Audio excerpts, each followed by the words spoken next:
परिचय। बच्चों, आज श्री कश्यप हमारे बीच हैं, जो आप लोगों को रैखिक प्रोग्रामन के बारे में कुछ बताएंगे। प्रिया, रैखिक प्रोग्रामन क्या है? मैं नहीं जानती, यहाँ तक कि मैं तो पहली बार इस शब्द को सुन रही हूँ। चलो सुनते हैं, सर इसके बारे में कुछ बता रहे हैं।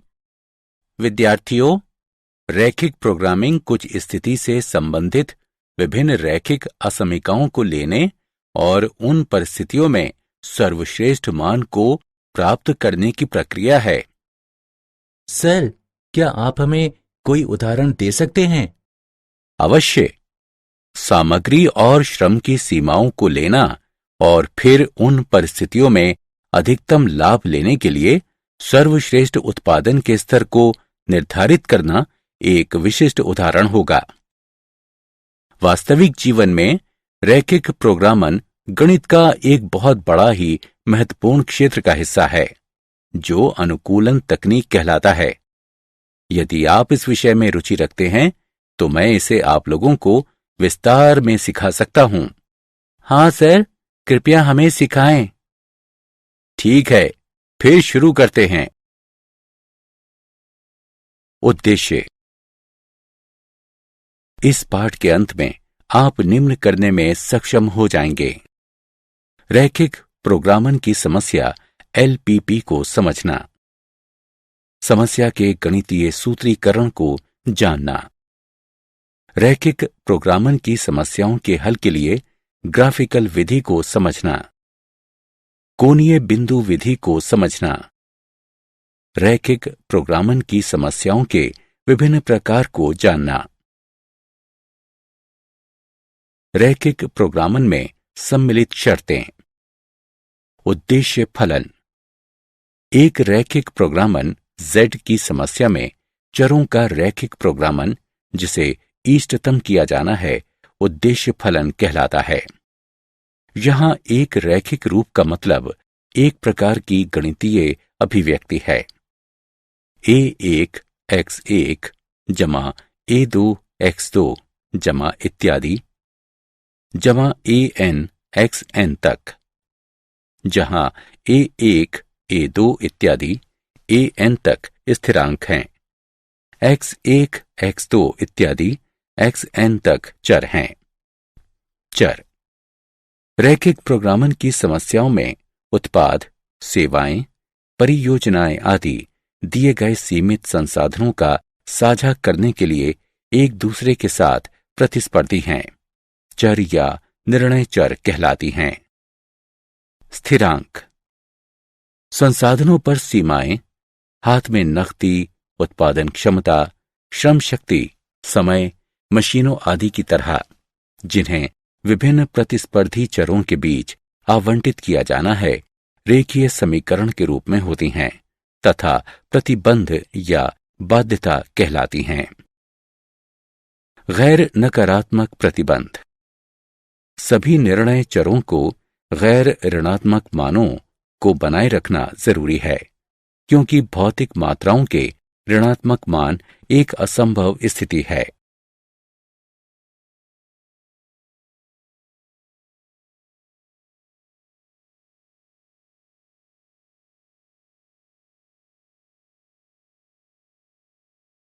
रैखिक प्रोग्रामन समस्या LPP।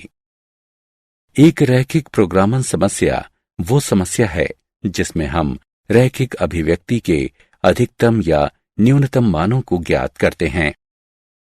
AX जमा BY जमा CZ जमा इत्यादि इसके रूप की रैखिक बाधाओं की संख्या के अधीन उद्देश्य फलन कहलाता है। AX जमा BY जमा CZ जमा इत्यादि n से छोटा या बराबर है, अथवा AX जमा BY जमा CZ जमा इत्यादि n से बड़ा या बराबर है। उद्देश्य फलन का अधिकतम अथवा न्यूनतम मान इष्टतम मान कहलाता है तथा x, y, z इत्यादि के मानों का संग्रह जो इष्टतम मान देता है, एक इष्टतम हल होता है। चर x, y, z इत्यादि निर्णय चर कहलाते हैं। समस्याओं का गणितीय निरूपण। एक गणितीय मॉडल के रूप में रैखिक प्रोग्रामन समस्या के सूत्रीकरण में दिए गए महत्वपूर्ण कदम सम्मिलित होते हैं। चरण 1, निर्धारित किए जाने के लिए निर्णय चर को पहचानिए तथा बीजीय प्रतीकों की दृष्टि में उन्हें व्यक्त कीजिए, जैसे x1, x2 इत्यादि। चरण 2, दी गई समस्या में सभी सीमाओं को पहचानिए तथा ऊपर परिभाषित निर्णय चर के संदर्भ में रेखीय समीकरण या असमानताओं के रूप में उन्हें व्यक्त कीजिए। चरण 3, इष्टतम, अधिकतम अथवा न्यूनतम किए जाने वाले उद्देश्य को पहचानिए तथा ऊपर परिभाषित निर्णय चर के एक रेखीय फलन के रूप में उन्हें व्यक्त कीजिए।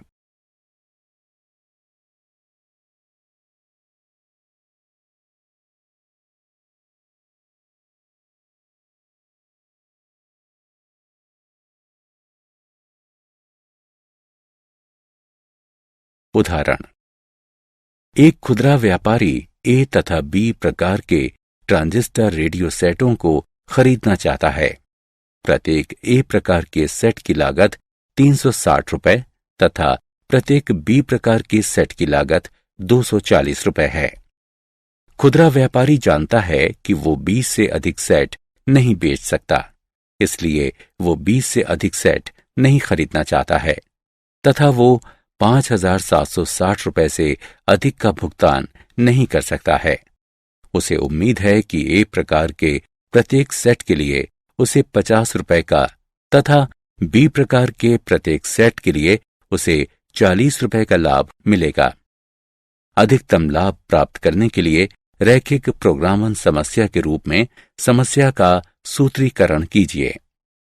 हल, मान लीजिए कि खुदरा व्यापारी ए प्रकार के X1 सेट तथा बी प्रकार के X2 सेटों को खरीदता है। क्योंकि प्रत्येक प्रकार के सेटों की संख्या धनात्मक है, इसलिए X1 0 से बड़ा या बराबर है, इसे समीकरण 1 से चिन्हित करें। X2 0 से बड़ा या बराबर है, इसे समीकरण 2 से चिन्हित करें। इसके अतिरिक्त ए प्रकार के X1 सेटों की लागत तथा बी प्रकार के X2 सेटों की लागत है 360 X1 जमा 240 X2 तथा ये 5,760 रुपए के बराबर या कम होनी चाहिए, अर्थात 360 X1 जमा 240 X2 5,760 से छोटा या बराबर है, या 3x1 जमा 2x2 48 से छोटा या बराबर है, इसे समीकरण 3 से चिन्हित करें। आगे दोनों प्रकार के सेटों की संख्या 20 से अधिक नहीं होनी चाहिए, इसलिए x1 जमा x2 20 से छोटा या बराबर है, इसे समीकरण 4 से चिन्हित करें। चूंकि कुल लाभ ए प्रकार के X1 सेट तथा बी प्रकार के X2 सेटों की बिक्री से व्युत्पन्न लाभ है, इसलिए खुदरा व्यापारी ए प्रकार के X1 सेटों से 50 रुपए तथा बी प्रकार के X2 सेटों से 40 रुपए का लाभ कमाता है। अतः कुल लाभ निम्न द्वारा दिया जाता है: Z बराबर 50 X1 जमा 40 X2, इसे समीकरण 5 से चिन्हित करें।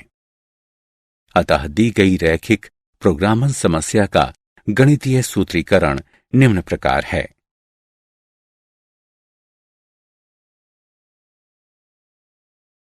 एक रैखिक असमीका के हल सेट का आरेखन। समीका को असमीका में बदलने से प्राप्त सरल रेखा का आरेख बनाइए। परीक्षण बिंदु का चयन कीजिए जो रेखा पर ना हो। यदि रेखा अपने मूल से होकर ना गुजरे तब 0, 0 एक अच्छा चयन होगा तथा यदि रेखा अपने मूल से होकर गुजरती है तब किसी अक्ष पर स्थित बिंदु का चयन एक अच्छा चयन होगा।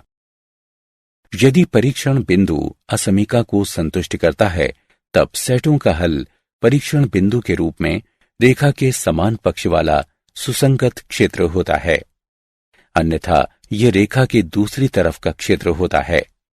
किसी भी स्थिति में हल क्षेत्र को प्रकट करते हुए उस पक्ष को छायांकित करें जिसमें हल सम्मिलित ना हो। उदाहरण, रैखिक असमीका के आरेखन के लिए 3x घटा 4y 12 से छोटा या बराबर है। सर्वप्रथम रेखा 3x घटा 4y बराबर 12 का आरेख बनाएं। फिर परीक्षण बिंदु के रूप में मूल बिंदुओं 0 0 का चयन करें क्योंकि ये रेखा पर नहीं है। असमानता में x बराबर 0 y बराबर 0 प्रतिस्थापन करने पर 3 0 घटा 4 0 12 से छोटा या बराबर है। क्योंकि ये एक सत्य कथन है, 0 0 हल सेट में है, तब 0 0 बिंदु के रूप में हल सेट सभी बिंदुओं का हल सेट है। इस क्षेत्र को छोड़ दिया गया है जबकि छायांकित क्षेत्र व्यवरोधित है।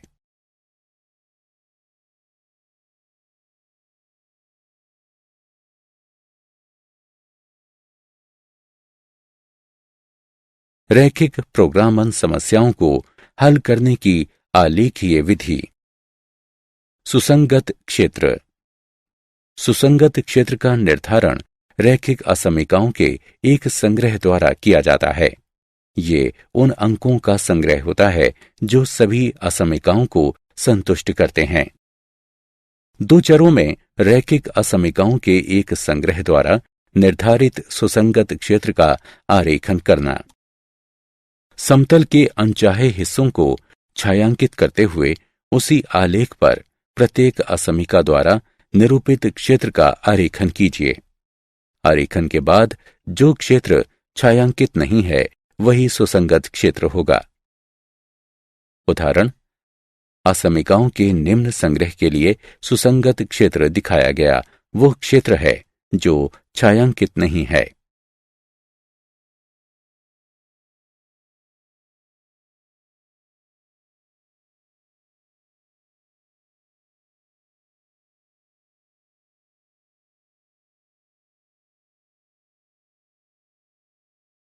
रैखिक प्रोग्रामन समस्याओं को हल करने की आलेखीय विधि। दो अज्ञातों में रैखिक प्रोग्रामन समस्याओं को हल करने के लिए आलेखीय विधि है। सुसंगत क्षेत्र का आलेख बनाइए। कोणीय बिंदु के निर्देशांकों की गणना कीजिए। इष्टतम मान कौन देता है ये देखने के लिए कोणीय बिंदु के निर्देशांकों को उद्देश्य फलन में प्रतिस्थापित कीजिए। यदि सुसंगत क्षेत्र सीमित है तब ये विधि भ्रामक हो सकती है।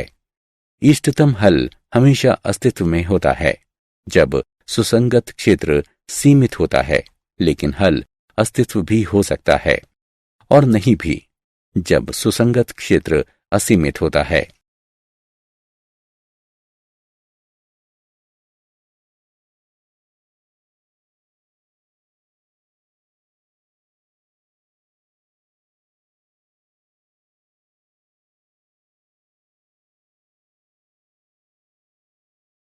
प्रमेय। दी गई प्रमेय रैखिक प्रोग्रामन समस्याओं को हल करने में मूलभूत हैं। प्रमेय 1। माना कि R रैखिक प्रोग्रामन समस्या के लिए सुसंगत क्षेत्र उत्तल बहुभुज है तथा मान लीजिए कि z बराबर ax जमा by उद्देश्य फलन है। तो जब z का मान इष्टतम, अधिकतम या न्यूनतम हो, जहां x तथा y रैखिक असमीकाओं से वर्णित व्यवरोधों के अधीन है, तब ये इष्टतम मान सुसंगत क्षेत्र के कोणीय बिंदु पर होने चाहिए। प्रमेय 2। माना कि R रैखिक प्रोग्रामन समस्या के लिए सुसंगत क्षेत्र है तथा मान लीजिए कि z बराबर ax जमा by उद्देश्य फलन है। यदि r सीमित है तब उद्देश्य फलन z का मान r पर अधिकतम और न्यूनतम दोनों होता है तथा ये सभी r के एक कोणीय बिंदु शीर्ष पर होते हैं। कोणीय बिंदु विधि। विधि में दिए गए चरण सम्मिलित हैं। 1. रैखिक प्रोग्रामन का सुसंगत क्षेत्र ज्ञात कीजिए तथा इसके कोणीय बिंदुओं यानी शीर्ष को उस बिंदु पर रेखाओं के प्रतिच्छेदक के दो समीकरणों को या तो निरीक्षण द्वारा या हल करके ज्ञात कीजिए। 2. प्रत्येक कोणीय बिंदु पर उद्देश्य फलन z बराबर ax जमा by का मूल्यांकन कीजिए। मान लीजिए m तथा m क्रमशः इन बिंदुओं के अधिकतम और न्यूनतम मानों को दर्शाते हैं। 3. प्रथम, जब सुसंगत क्षेत्र सीमित हो तब m तथा m z के अधिकतम और न्यूनतम मान होते हैं। द्वितीय, यदि सुसंगत क्षेत्र असीमित हो तब का m z का अधिकतम मान होता है तथा दर्शाया जाता है कि क्या असमीकरण द्वारा निर्धारित परिणामी खुला अर्धतल जो ax जमा by m से बड़ा है सुसंगत क्षेत्र के साथ कोई उभयनिष्ठ बिंदु रखता है, अन्यथा z का मान अधिकतम नहीं होता है। ख. इसी प्रकार m z का न्यूनतम मान होता है तथा दर्शाया जाता है कि क्या असमीकरण द्वारा निर्धारित परिणामी खुला अर्धतल ax जमा by m से छोटा है, सुसंगत क्षेत्र के साथ कोई उभयनिष्ठ बिंदु रखता है, अन्यथा z का मान न्यूनतम नहीं होता है। रैखिक प्रोग्रामन समस्या का उदाहरण। उदाहरण: रैखिक प्रोग्रामन समस्या को आलेखीय विधि द्वारा हल कीजिए। अधिकतम करने के लिए z बराबर 3x जमा 4y, व्यवरोध के अधीन x जमा y छोटा या बराबर है 4 से, x बड़ा या बराबर है 0 से, y बड़ा या बराबर है 0 से। हल: सुसंगत क्षेत्र को दी गई आकृति में व्यवरोध x जमा y 4 से छोटा या बराबर है, x 0 से बड़ा या बराबर है, y 0 से बड़ा या बराबर है, इसके द्वारा ज्ञात किया जाता है। सुसंगत क्षेत्र के कोणीय बिंदु O 0 0 A 4 0 तथा B 0 4 हैं। इन बिंदुओं पर Z निम्नलिखित है, अतएव B 0 4 पर Z का अधिकतम मान 16 है। रैखिक प्रोग्रामन समस्या के उदाहरण। उदाहरण: रैखिक प्रोग्रामन समस्या को आलेखीय विधि से हल कीजिए। न्यूनतम करने के लिए z बराबर 3x जमा 5y इस तरह से कि x जमा 3y बड़ा या बराबर है 3 से, x जमा y बड़ा या बराबर है 2 से, xy बड़ा या बराबर है 0 से। हल: सुसंगत क्षेत्र को निकाय के निम्न व्यवरोध द्वारा निर्धारित किया जाता है जो इस प्रकार है। ये देखा जा सकता है कि सुसंगत क्षेत्र असीमित होता है। सुसंगत क्षेत्र के कोणीय बिंदु A 3 0, B 3/2, 1/2 तथा C 0 2 हैं। इन कोणीय बिंदुओं पर Z का मान इस प्रकार है। चूंकि सुसंगत क्षेत्र असीमित है, अतएव Z का अधिकतम मान 7 हो सकता है और नहीं भी। इसके लिए हम असमीका 3x जमा 5y 7 से छोटा है का ग्राफ खींचते हैं तथा जांच करते हैं कि क्या असमीकरण द्वारा निर्धारित परिणामी खुला अर्धतल सुसंगत क्षेत्र के साथ कोई उभयनिष्ठ बिंदु रखता है अथवा नहीं।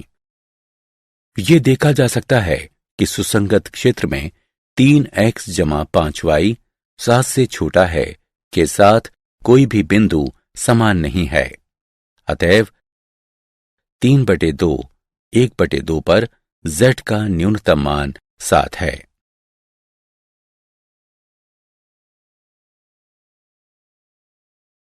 रैखिक प्रोग्रामन समस्याओं के विभिन्न प्रकार। उत्पादन संबंधी समस्याएं। इन समस्याओं में हम निर्धारित करते हैं कि विभिन्न उत्पादनों की इकाइयों के नग बनाने तथा एक फर्म द्वारा बेचे जाने में एक निश्चित जनशक्ति, मशीन के घंटे, प्रति इकाई उत्पादन के श्रम के घंटे, प्रति इकाई माल भंडारण गोदाम आदि को दृष्टि में रखते हुए अधिकतम लाभ कमाया जा सके। चलो इसे बेहतर ढंग से समझने के लिए एक उदाहरण लेते हैं।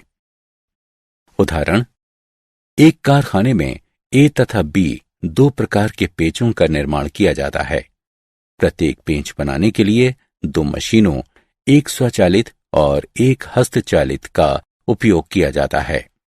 ए प्रकार के पेंच के संकुल का निर्माण करने के लिए स्वचालित मशीन 4 मिनट तथा हस्तचलित मशीन 6 मिनट लेती है, जबकि बी प्रकार के पेंच के संकुल का निर्माण करने के लिए स्वचालित मशीन 6 मिनट तथा हस्तचालित मशीन 3 मिनट लेती है। प्रत्येक मशीन किसी भी दिन अधिकतम 4 घंटे के लिए उपलब्ध होती है।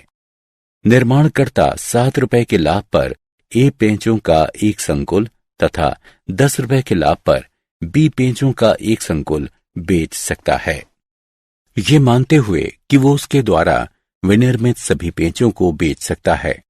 कारखाने के मालिक को प्रतिदिन प्रत्येक प्रकार के कितने संकुलों का निर्माण करना चाहिए ताकि अधिकतम लाभ कमाया जा सके।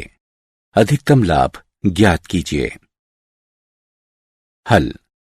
मान लीजिए कि कारखाना प्रतिदिन ए प्रकार के एक्स पेंचों का तथा बी प्रकार के वाई पेंचों का निर्माण करता है। अतएव एक्स 0 से बड़ा या बराबर है तथा वाई 0 से बड़ा या बराबर है। दी गई जानकारी को तालिका में निम्नानुसार संकलित किया जा सकता है। ए पेंचों के एक संकुल पर लाभ 7 रुपए है तथा बी पेंचों के एक संकुल पर लाभ 10 रुपए है। अतएव व्यवरोध निम्न है। कुल लाभ Z बराबर 7x जमा 10y। दी गई समस्या का गणितीय सूत्रीकरण इस प्रकार है। अधिकतम के लिए Z बराबर 7x जमा 10y, इसे समीकरण 1 से चिन्हित करें। व्यवरोध के अधीन 4x जमा 6y छोटा या बराबर है 240 से, इसे समीकरण 2 से चिन्हित करें।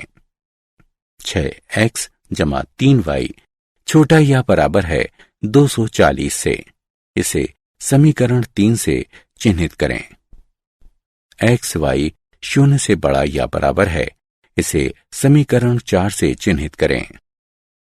निकाय के व्यवरोध द्वारा निर्धारित सुसंगत क्षेत्र इस प्रकार दिया जाता है। कोणीय बिंदु A 40 0, B 30 20 तथा C 0 40 हैं। इन कोणीय बिंदुओं पर Z के मान निम्नानुसार हैं। 30 20 पर Z का अधिकतम मान 410 है। इस प्रकार कारखाने को 410 रुपए का अधिकतम लाभ प्राप्त करने के लिए ए पेंचों के 30 संकुलों का तथा बी पेंचों के 20 संकुलों का उत्पादन करना चाहिए।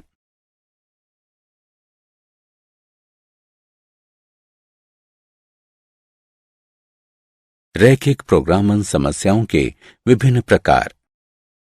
आहार संबंधी समस्याएं। इन समस्याओं में हम विभिन्न प्रकार के घटक या पोषक तत्वों की मात्रा निर्धारित करते हैं, जिन्हें आहार में सम्मिलित किया जाना चाहिए ताकि वांछित आहार की लागत को कम किया जा सके, ताकि घटक या पोषक तत्वों की निश्चित न्यूनतम मात्रा सम्मिलित की जा सके। उदाहरण, रेशमा 2 प्रकार के भोज्यों P तथा Q को इस प्रकार मिलाना चाहती है कि मिश्रण में विटामिन A के कम से कम 8 मात्रक घटक तथा विटामिन B के कम से कम 11 मात्रक घटक हों। भोज्य P की लागत 60 रुपए प्रति किलोग्राम तथा भोज्य Q की लागत 80 रुपए प्रति किलोग्राम है।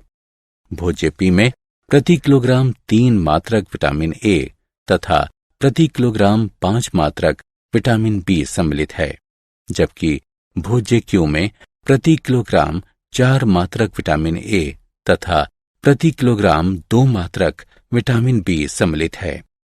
मिश्रण की न्यूनतम लागत ज्ञात कीजिए। हल। माना कि मिश्रण में भोज्य पी के x किलोग्राम तथा भोज्य क्यू के y किलोग्राम सम्मिलित हैं। अतएव x 0 से बड़ा है या बराबर है तथा y 0 से बड़ा है या बराबर है। दी गई जानकारी को निम्न तालिका में सम्मिलित किया जा सकता है। मिश्रण में कम से कम विटामिन ए के 8 तथा विटामिन बी के 11 मात्रक सम्मिलित होने चाहिए। अतएव निम्न व्यवरोध प्राप्त होते हैं। 3x जमा 4y 8 से बड़ा या बराबर है। 5x जमा 2y 11 से बड़ा है या बराबर है। भोज्य खरीदने का कुल मूल्य z है। z बराबर 60x जमा 80y। दी गई समस्या का गणितीय सूत्रीकरण निम्नलिखित है। कम करने के लिए z बराबर 60x जमा 80y। इसे समीकरण 1 से चिन्हित करें। व्यारोधों के अंतर्गत 3x जमा 4y 8 से बड़ा है या बराबर है। इसे समीकरण 2 से चिन्हित करें। 5x जमा 2y 11 से बड़ा है या बराबर है। इसे समीकरण 3 से चिन्हित करें। xy 0 से बड़ा है या बराबर है। इसे समीकरण 4 से चिन्हित करें। निकाय के व्यवरोधों द्वारा प्राप्त सुसंगत क्षेत्र निम्नानुसार है। ये देखा जा सकता है कि सुसंगत क्षेत्र अपरिबद्ध है। सुसंगत क्षेत्र के कोणीय बिंदु निम्न हैं। इन कोणीय बिंदुओं पर z का मान निम्नानुसार है। चूंकि सुसंगत क्षेत्र अपरिबद्ध है, अतएव z का न्यूनतम मान 160 हो सकता है और नहीं भी। इसके लिए हम निम्नलिखित असमीका का आलेख खींचते हैं। 60x जमा 80y 160 से छोटा है अथवा 3x जमा 4y 8 से छोटा है तथा जांच करते हैं कि क्या असमीकरण द्वारा निर्धारित परिणामी खुला अर्धतल सुसंगत क्षेत्र के साथ कोई उभयनिष्ठ बिंदु रखता है। यह देखा गया है कि सुसंगत क्षेत्र 3x जमा 4y 8 से छोटा है, इसके साथ कोई उभयनिष्ठ बिंदु रखता है। अतएव निम्न बिंदुओं के जोड़ने वाले रेखाखंड पर मिश्रण का न्यूनतम मूल्य 160 रुपये होगा।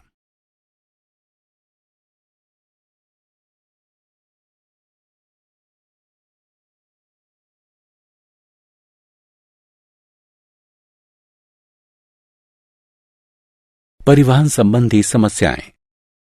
इस प्रकार की समस्याओं में हम विभिन्न स्थानों पर स्थित संयंत्रों, कारखानों से विभिन्न बाजारों की ओर एक उत्पाद का परिवहन करने के उद्देश्य से एक परिवहन सूची निर्धारित करते हैं। उदाहरण, 2 अन्न भंडारों ए और बी की भंडारण क्षमता क्रमशः 100 क्विंटल और 50 क्विंटल है। उन्हें 3 राशन की दुकानों डी, ई और एफ पर अन्न उपलब्ध कराना पड़ता है, जिनकी आवश्यकताएं क्रमशः 60, 50 और 40 क्विंटल हैं।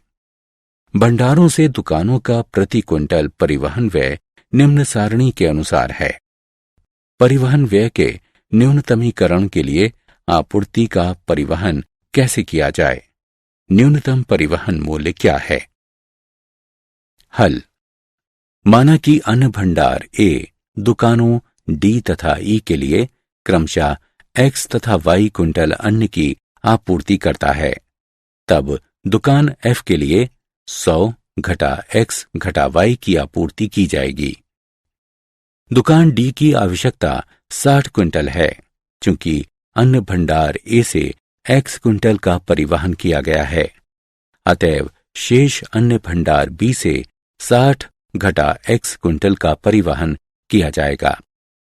इस प्रकार अन्न भंडार B से दुकानों E तथा F के लिए क्रमशः 50 घटा y क्विंटल तथा 40 घटा 100 घटा x घटा y बराबर x जमा y घटा 60 क्विंटल अन्न का भंडारण किया जाएगा। दी गई समस्या को रेखा चित्र के द्वारा प्रदर्शित किया जा सकता है। कुल परिवहन मूल्य Z निम्नानुसार दिया जा सकता है। दी गई समस्या का सूत्रीकरण निम्नानुसार किया जा सकता है। न्यून करने के लिए Z बराबर 2.5x जमा 1.5y जमा 410, इसे समीकरण 1 से चिन्हित करें। अवयवरोधों के अधीन निम्न हैं। निकाय के व्यवरोधों द्वारा प्राप्त सुसंगत क्षेत्र निम्नानुसार है। कोणीय बिंदु A 60-0, B 60-40, C 50-50 तथा D 10-50 हैं।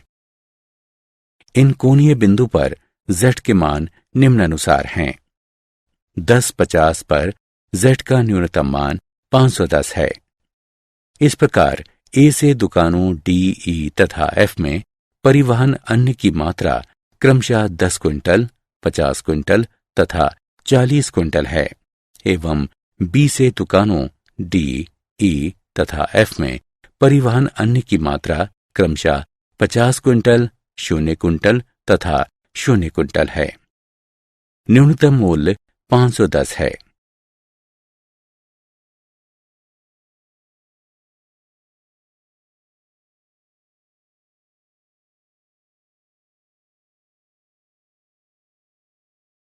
क्या आप जानते हैं, रैखिक प्रोग्रामन के क्षेत्र में प्रथम प्रोग्रामन का सूत्रपात रूसी गणितज्ञ एल केंटोरोविच तथा अमेरिकी अर्थशास्त्री F.L. हिचकोक ने सन 1941 में किया। दोनों ने स्वतंत्र रूप से कार्य किया। इस प्रोग्रामन को परिवहन समस्या के नाम से जाना गया। सन 1947 में G.B. डेंटजिग ने एक दक्षतापूर्ण विधि जो सिंप्लेक्स विधि के नाम से प्रसिद्ध है उसका सुझाव दिया, जो रैखिक प्रोग्रामन समस्याओं को सीमित प्रक्रमों में हल करने की सशक्त विधि है।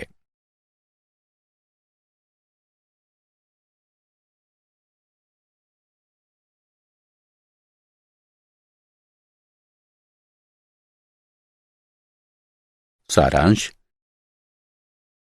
आइए हमने जो कुछ भी सीखा है उसे संक्षेप में दोहराएं।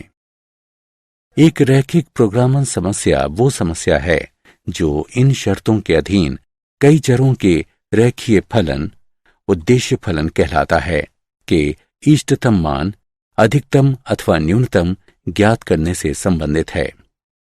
इसमें चर गैर ऋणात्मक होते हैं तथा रैखिक असमीकाओं के एक सेट रैखिक अवयवरोध कहलाता है, उसको संतुष्ट करता है। चरों को निर्णय चर तथा गैर ऋणात्मक चर भी कहा जाता है। कुछ महत्वपूर्ण रैखिक प्रोग्रामन समस्याएं हैं: आहार संबंधी समस्याएं, उत्पादन संबंधी समस्याएं और परिवहन संबंधी समस्याएं। एक रैखिक प्रोग्रामन समस्या के गैर ऋणात्मक व्यवरोधों जहां x, y 0 से बड़े हैं समेत सभी व्यवरोधों के द्वारा निर्धारित उभयनिष्ठ क्षेत्र समस्या का सुसंगत क्षेत्र अथवा हल क्षेत्र कहलाता है।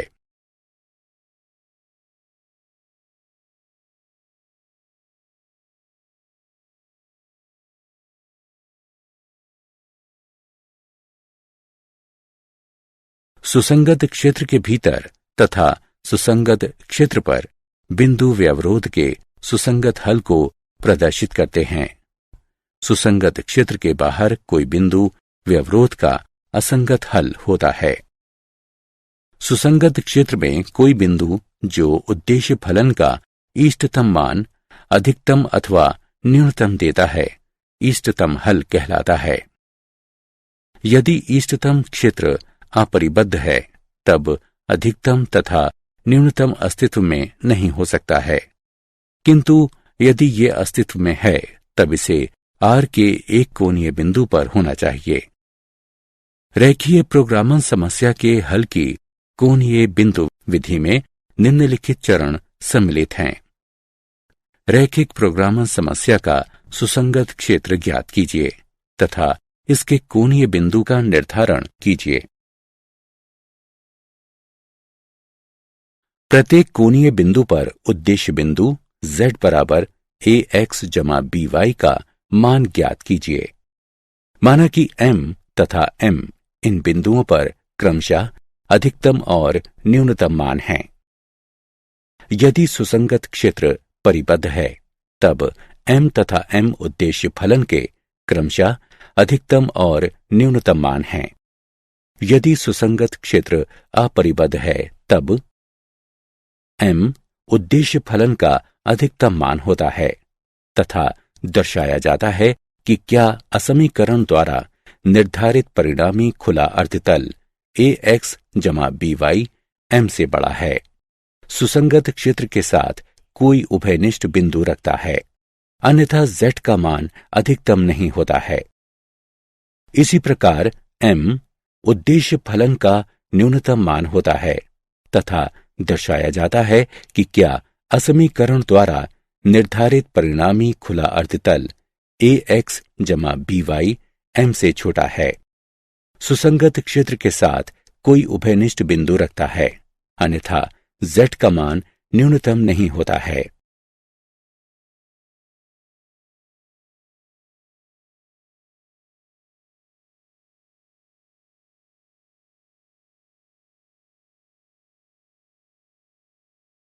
यदि सुसंगत क्षेत्र के कोणीय बिंदु दोनों एक ही प्रकार के इष्टतम हल हैं, अर्थात दोनों एक ही अधिकतम तथा न्यूनतम बनाएं, तब इन दोनों बिंदुओं को मिलाने वाले रेखाखंड पर कोई बिंदु भी उसी प्रकार का इष्टतम हल होता है।